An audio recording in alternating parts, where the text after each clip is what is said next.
Good morning students. हमारा चल रहा था चैप्टर नंबर 6 मैक्रो का, जिसमें हमने total cost, total variable cost, fix cost ये कर लिया था। आज हम एवरेज कॉस्ट वाला कॉन्सेप्ट शुरू करेंगे। Average cost. अब एक चीज हमेशा याद रखना, जब भी एवरेज का जिक्र होता है, चाहे एवरेज कॉस्ट है, एवरेज प्रोडक्शन है या एवरेज रेवेन्यू है, हमेशा उसका फॉर्मूला ये होता है कि इसको टोटल के साथ, टोटल को क्यू के साथ डिवाइड कर दो। अगर एवरेज कॉस्ट निकालना है तो टोटल कॉस्ट ओवर क्यू, अगर एवरेज प्रोडक्ट निकालना है तो टोटल प्रोडक्ट ओवर क्यू। यहाँ पे अगर एवरेज रेवेन्यू निकालना है तो टोटल रेवेन्यू ओवर क्यू। यहाँ पे एवरेज कॉस्ट है तो इसका सिंपल फॉर्मूला है टोटल कॉस्ट को क्यू से डिवाइड कर दो तो एवरेज कॉस्ट निकल आती है। या अगर आपके पास एवरेज फिक्स्ड कॉस्ट और एवरेज वेरिएबल कॉस्ट दिए हैं, दोनों को ऐड करने के तो भी हमारे पास एवरेज कॉस्ट निकल आती है। दो फॉर्मूले हैं, ठीक है। अगर टोटल कॉस्ट दिया है तो उसको क्यू से डिवाइड कर दो, अगर एवरेज फिक्स्ड कॉस्ट और एवरेज वेरिएबल कॉस्ट दिया है तो उसको ऐड कर दो तो एवरेज कॉस्ट निकल आता है। क्योंकि प्रोडक्शन में दो तरह के फैक्टर इस्तेमाल होते हैं, फिक्स्ड फैक्टर और वेरिएबल फैक्टर, ठीक है। तो ये एवरेज फिक्स्ड कॉस्ट, ये एवरेज वेरिएबल कॉस्ट। तो कॉन्सेप्ट को शुरू करते हैं। एवरेज कॉस्ट है क्या? जो मैंने फॉर्मूला बताया वही है। Average cost refer to per unit cost of production. क्या होता है average cost? It is the cost of per unit of production.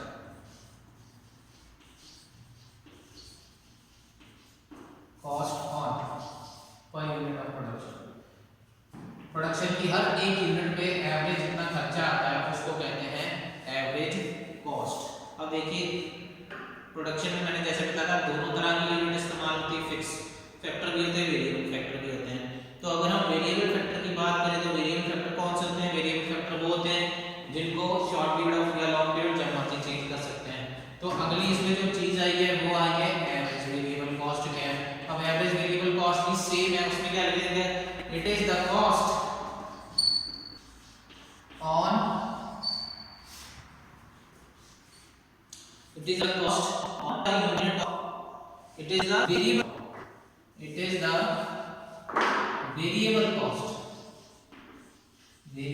cost on per unit of production मतलब हर एक यूनिट प्रोड्यूस करने में वेरिएबल फैक्टर्स के ऊपर जो खर्चा आया है उसे एवरेज वेरिएबल कॉस्ट कहते हैं।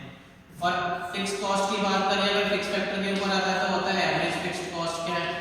तो क्या है? It is the fixed cost on per unit of production. Her unit produce करने में फिक्स फैक्टर पे जो खर्चा आया वो क्या, ठीक है। ये तीनों मैंने साथ में लिखा दी क्योंकि तीनों को मैं साथ में टेबल से आपको इजीली क्लियर करवा दूंगा कि ये होता क्या है, ठीक है। सबसे पहले हम बात करें अगर एवरेज कॉस्ट की, ठीक है। एवरेज कॉस्ट को निकालने का पहला फॉर्मूला है टोटल कॉस्ट ओवर क्यू। तो आपको टोटल कॉस्ट जो भी दी, अगर मान लो टेबल बनाए, यहाँ पे टोटल कॉस्ट दिया है, यहाँ पे यूनिट दिया, आउटपुट दिया है 1 2 3 4, यहाँ पे टोटल कॉस्ट जो भी दिया, अगर एवरेज कॉस्ट निकालनी है तो टोटल कॉस्ट को क्यू के साथ डिवाइड करते जाओ, एवरेज कॉस्ट निकल आएगी, ठीक है।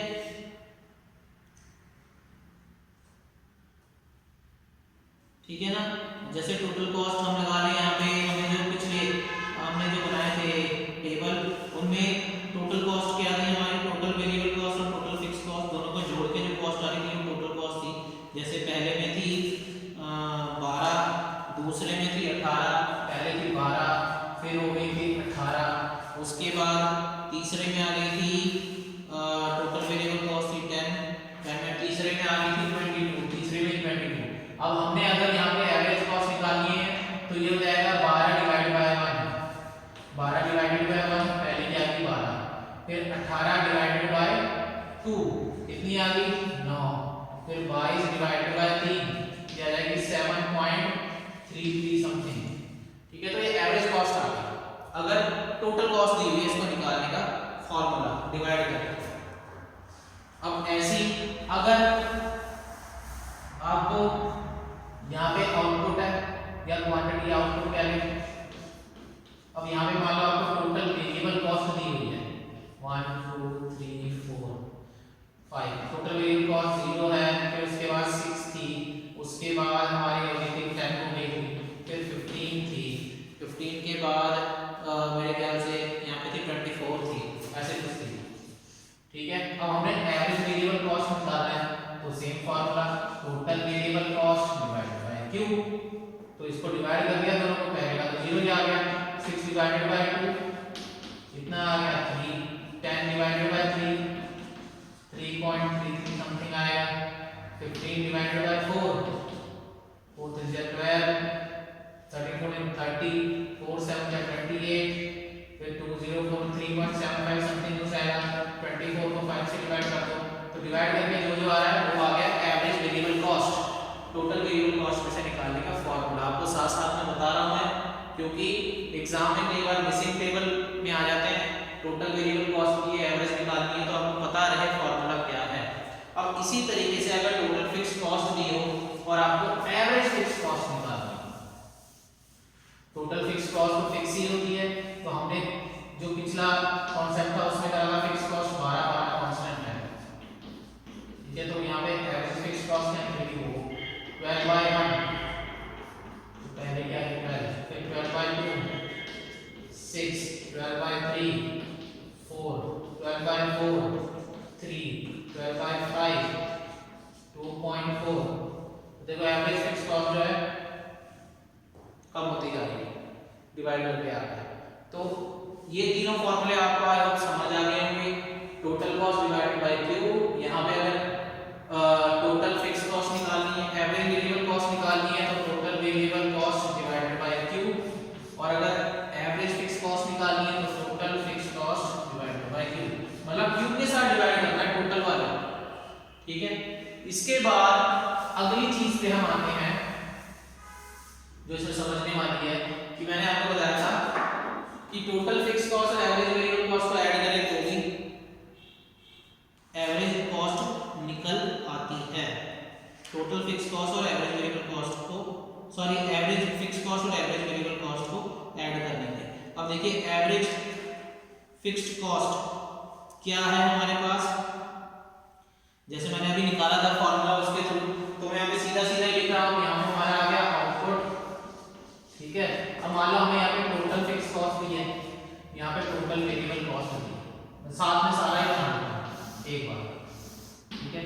टोटल फिक्स्ड कॉस्ट ये आ गया 0 1 2 3 4 5, total fixed cost 12 12 12 12 12 12 1 2 3 4 5, total variable cost की पहले 0, फिर 6, फिर 10, फिर 15, फिर 24, उसके बाद हमने कितनी थी अपनी total variable cost, I think ये थी 35, ठीक है।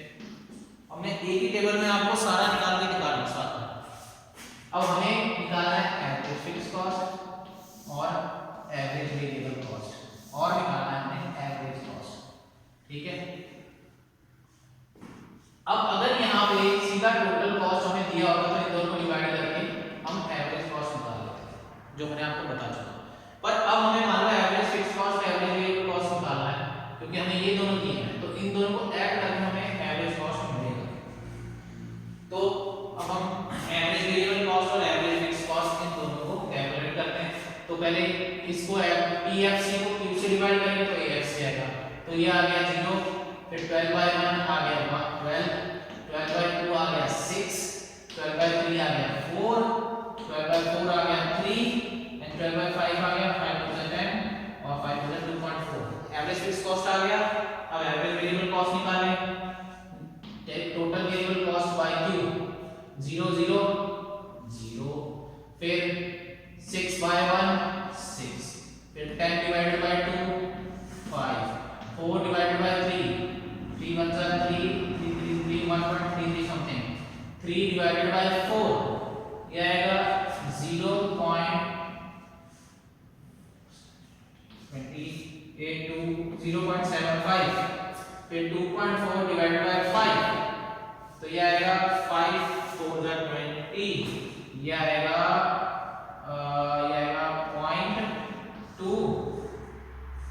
0.28 समथिंग कुछ आएगा, अंदाजन इतना कुछ आएगा। तो हमने यहाँ पे तो एवरेज फिक्स कॉस्ट और एवरेज वेरिएबल कॉस्ट दोनों के दोनों हमने यहाँ पे कैलकुलेट कर लिए हैं, ठीक है। अब हमको चाहिए टोटल कॉस्ट चाहिए। अब टोटल कॉस्ट को निकालेंगे हम कैसे, यहाँ पे कितना था 30, सॉरी एवरेज वेरिएबल कॉस्ट 35 है, ओके सॉरी मैंने गलत कर दिया, मैंने किसको कर दिया, मुझसे गलती हो गई, 5 को करना था 3 से, ओके रुक जाओ, 10 को 2 से करा 5 आ गया, ठीक है, 15 को 3 से करा, हाँ यहाँ पे भी 5 आया, 24 को 4 से करा 8 आएगा, उसको वैल्यू ज़्यादा 5 7 आया, अब सही आया। मैंने गलती से इन दोनों को कर दिया था, आप भी ये चीज़ का ध्यान रखना, ऐसी गलती ना हो कि एवरेज फिक्स कॉस्ट को कर रहे हो जैसे मेरे से हुई, तो ये चीज़ ध्यान में रखना। ओके अब ये अपना आ गया। अब हम निकालेंगे टोटल कॉस्ट को निकालने का फॉर्मूला है एवरेज कॉस्ट को निकालेंगे average fix cost plus average variable cost, में दूसरा फॉर्मूला निकाला, तो इन दोनों को प्लस कर दो, ठीक है, ये आएगा 0, 6 + 12 18, 5 + 6 11, 5 + 4 9, 3 + 8 11, और ये आएगा 7 के साथ करके ये आएगा 9.4, ठीक है। ये हमारे पास आ गया टोटल कॉस्ट, ठीक है। अब बात आती है इन तीनों के ग्राफ की शेप क्या होती है। अब देखो सबसे पहले मैं एवरेज फिक्स कॉस्ट का आपको ग्राफ बना के दिखा रहा हूं कि एवरेज फिक्स कॉस्ट का ग्राफ क्या होता है, कैसा होता है, ठीक है। यहाँ पे हम एवरेज फिक्स कॉस्ट लेंगे y एक्सिस पे, यहाँ पे हमारा आ जाएगा आउटपुट, x एक्सिस पे आउटपुट कितना है 0 to 5, तो 0 1 2 3 4 5 1 2 3 4 5। बुक में आपकी स्केलिंग करके नहीं बताया, मैं आपको एक बार स्केलिंग करके बना के दिखा रहा हूँ ताकि आपको शेप पता लगे कि बुक में जो शेप दी है वो क्यों है ऐसे। यहाँ पे आ गया हमारा एवरेज फिक्स कॉस्ट, मिनिमम 0 से शुरू होता है, मैक्सिमम जाता है 12 तक, तो हम यहाँ पे 2 का गैप लेके 3 का गैप लेते हैं, 3 6 9 12, ठीक है, तो 3 6 9 12 15, 3 का गैप लेते हैं, ठीक है, एवरेज फिक्स्ड कॉस्ट। अब देखो जब आउटपुट 0 है तो एवरेज फिक्स्ड कॉस्ट 0 है, तो 0 पे एवरेज फिक्स्ड कॉस्ट 0 है। जब आउटपुट 1 हुआ एवरेज फिक्स्ड कॉस्ट कितनी होगी 12 होगी, तो यहां से शुरू हो गया एवरेज फिक्स्ड कॉस्ट 12। फिर 2 पे कितनी होगी 6, 2 पे होगी 6, 3 पे कितनी होगी 3 पे आ गई 4, 3 पे आ गई 4 3 यहां है, 4 इधर कहीं होगा, ये रहा 4। फिर 4 पे कितनी आ गई 3, 4 पे आ गई 3 ये रहा। फिर आ गई 2.4 कुछ यहाँ पे, और देखो इसकी शेप जो है वो ऐसी बनती है, बुक में भी आपकी ऐसे ही बनी होगी एवरेज फिक्स्ड कॉस्ट की। तो क्या पता लग रहा है कि जैसे जैसे प्रोडक्शन बढ़ती जाती है, मैंने बताया था वेरिएबल फैक्टर को फिक्स फैक्टर के साथ जब मिक्स करते रहते हैं तो कॉस्ट कम होती रहती है, तो इसीलिए एवरेज फिक्स्ड कॉस्ट भी जो है एवरेज फिक्स्ड कॉस्ट भी कम होती जा रही है, ठीक है। अब एवरेज वेरिएबल कॉस्ट पे आते हैं। एवरेज वेरिएबल कॉस्ट में यहाँ बना के दिखा देता हूँ आपको, x एक्सिस y एक्सिस 0, यहाँ पे आ गया आउटपुट, यहाँ पे आ गया average variable cost. Average variable cost 0 से शुरू हो रही है और मैक्सिमम जाएगा इसका 8, तो 2 का गैप लेते हैं यहाँ पे 2 4 6 8 10, 2 4 6 8 10, आउटपुट 1 2 3 4 5 1 2 3 4 5। अब स्केलिंग करते हैं, 0 पे 0 है, जब 1 हुआ तो एवरेज वेरिएबल कॉस्ट कितनी थी 6 थी, 2 पे कितना हो गया 2, जब आउटपुट प्रोड्यूस हुआ होगी 5, 2 पे होगी 5 यहाँ पे आएगा। फिर 3 पे भी कितनी थी 5, 3 पे भी कितनी 5 ये रहा। फिर 4 पे कितनी होगी 8, 4 पे कितनी 4 पे अब बढ़ने लग गया 8, फिर 5 पे कितनी होगी 7, 5 पे कितनी होगी 7, 7 एंड 10। तो एवरेज वेरिएबल कॉस्ट की शेप ऊपर को जा रही है। क्यों जा रही है भाई? क्योंकि जैसे जैसे मैंने बताया था कि एक लिमिट के बाद जब वेरिएबल फैक्टर इंक्रीज करते जाओ, हमने लॉ ऑफ वेरिएबल प्रोपोर्शन में पढ़ा था, एक लिमिट के बाद जब वेरिएबल फैक्टर इंक्रीज करते जाते हैं तो प्रोडक्शन से आउटपुट कम मिलता है, उन पे जो वेरिएबल फैक्टर्स है उनके ऊपर खर्चा ज़्यादा आता है, कॉस्ट हमारी बढ़ती जाती है एक लेवल के बाद। तो इसीलिए यहाँ तक तो कम हो रही थी, इस लेवल के बाद जब और बढ़ाना शुरू कर दिया वेरिएबल फैक्टर, मतलब लेबर और ज़्यादा ले जा रहे थे, तो प्रोडक्शन में इतनी इंक्रीज नहीं हो रही थी पर लेबर का खर्चा बढ़ता जा रहा था, इसीलिए एवरेज वेरिएबल कॉस्ट बढ़ती चली गई। एवरेज वेरिएबल कॉस्ट की शेप भी ऐसी ही होती है, थोड़ा फर्क है। एवरेज फिक्स कॉस्ट एक टाइम पे जाके फ्लैट हो जाती है क्योंकि कॉस्ट धीरे धीरे कम होना शुरू होती है, फिर उसके बाद कॉस्ट और कम नहीं होती क्योंकि एक लिमिट के बाद एवरेज फिक्स कॉस्ट ऐसी स्टेबल हो जाती है।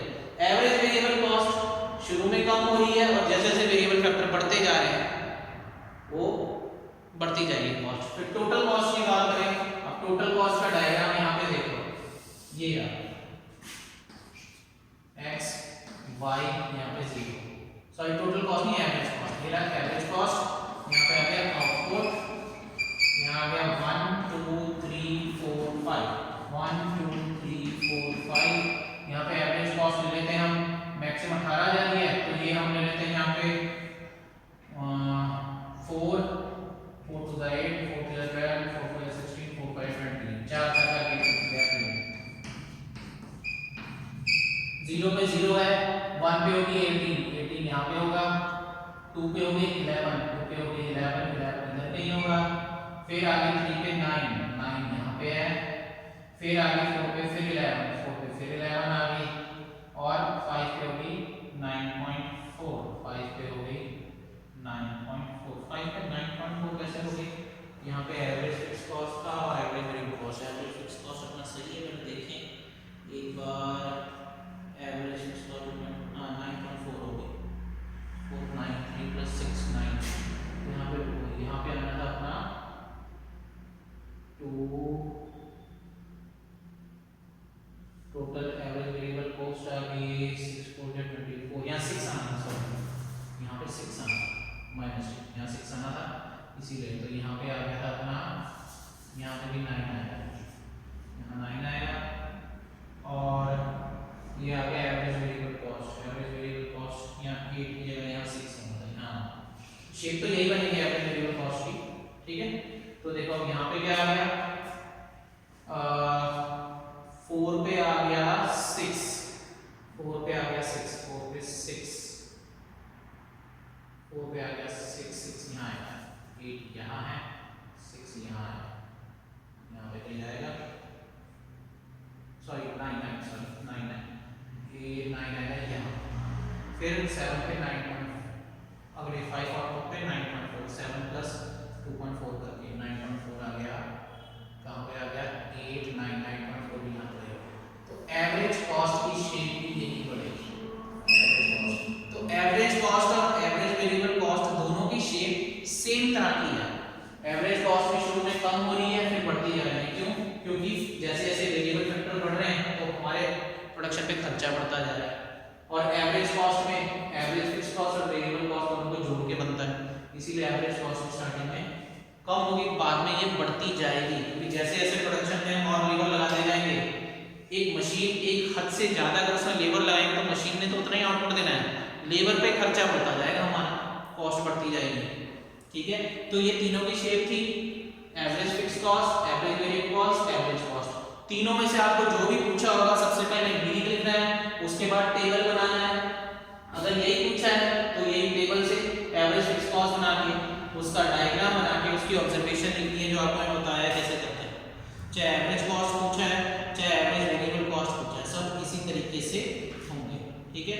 तो ये हमारा कॉन्सेप्ट था जो हमने किया, आगे आपकी किताब में बताया है, ऑब्जर्वेशन बताई तीनों के बारे में, तीनों का कंपैरिजन किया, कंपैरिजन में नहीं करवा रहा आपसे, आप इसको इंडिविजुअली याद रखना कि होते क्या है, अगर तीनों के बारे में पूछा है तो तीनों ऐसे ऐसे करके बना के तीनों की ऑब्जर्वेशन लिखनी है, एक के बारे में पूछा है तो एक बना के, दो पूछा है तो चाहे दो का बना के, पर सबसे पहले मीनिंग आएगा, उसके बाद टेबल आएगा, उसके उसके बाद इनका डायग्राम आएगा, फिर उसके बाद इनकी ऑब्जर्वेशन आएगी। ठीक है, सो ये सारा का सारा था अपना कॉस्ट वाला, एवरेज कॉस्ट वाला कॉन्सेप्ट जो हमने आज कंप्लीट किया है। ये फॉर्मूले भी याद रखने हैं इनको कैलकुलेट करने के, क्योंकि न्यूमेरिकल्स में कई बार क्वेश्चंस में इनके टेबल आ जाते हैं जिनमें से इनको फाइंड आउट करना होता है, तो फॉर्मूले भी आपको याद रखने हैं। नेक्स्ट क्लास में हम मार्जिनल वाला कॉन्सेप्ट करेंगे जो इस चैप्टर का लास्ट कॉन्सेप्ट है।